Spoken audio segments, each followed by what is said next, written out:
दर्पण कहानियों की एक श्रृंखला है जो समाज के अनदेखे प्रश्नों को सामने लाने का प्रयास करती है।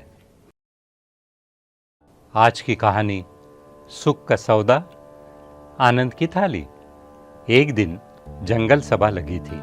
शेर महाराज सिंहेश्वर सिंह सिंहासन पर विराजमान थे। सब प्राणी ध्यानपूर्वक उनकी बातों को सुन रहे थे। तभी चुलबुल गिलहरी कांपते कांपते खड़ी हुई। महाराज, वह बोली, मैं गलती से मानवी बस्ती में चली गई थी। वहां बत्ती ही बत्ती, गाड़ी ही गाड़ी, इमारतें ही इमारतें। मेरी आंखें चौंधी आ गई। लोग बड़ी तेजी से दौड़ रहे थे। किसी को कुछ सुनने या समझने की फुर्सत ही नहीं थी। कुछ के पास मोबाइल था, कुछ के पास समय नहीं। मगर अजीब बात ये थी कि उनके चेहरे पर हंसी कम, चिंता ज्यादा थी। सभा में सन्नाटा छा गया। सबकी आंखों में जिज्ञासा थी। महाराज, चुलबुल ने आगे कहा, क्या हम उनसे कुछ सीख सकते हैं? एक बात और, वहां कई के पास सुख था, बड़ी गाड़ियां, महंगे कपड़े, ठंडी हवा, लेकिन मुझे आनंद कहीं नहीं दिखा। क्या सुख और आनंद में कोई फर्क है? शेर महाराज मुस्कुराए। उन्होंने सबको देखने के बाद एक पुरानी कहानी सुनाई। एक बार दो बैल थे, सुखिया और आनंदिया।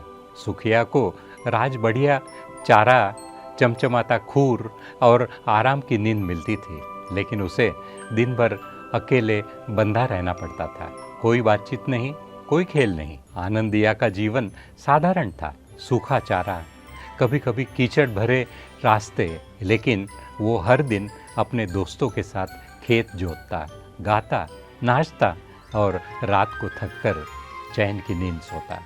एक दिन सुखिया ने पूछा, तू इतना खुश क्यों रहता है? आनंदिया बोला, क्योंकि मुझे जीने में अर्थ दिखता है।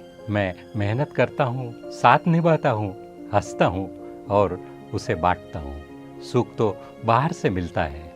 महाराज बोले, पर आनंद भीतर से उपजता है। सुख का रिश्ता सुविधा से है, आनंद का संवेदना से। सभा में सब मौन थे।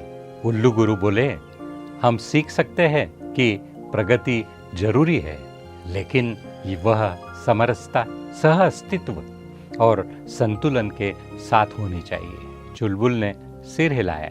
अब समझ आया, हमें बाहरी चकाचौंध से नहीं, भीतरी सच्चाई से जुड़ना है। आनंद के लिए 3 सरल उपाय। 1, हर दिन किसी एक के चेहरे पर मुस्कान लाओ, वो भी बिना अपेक्षा के। 2, प्रकृति के साथ थोड़ा समय बिताओ, वो भी मौन में और मन से।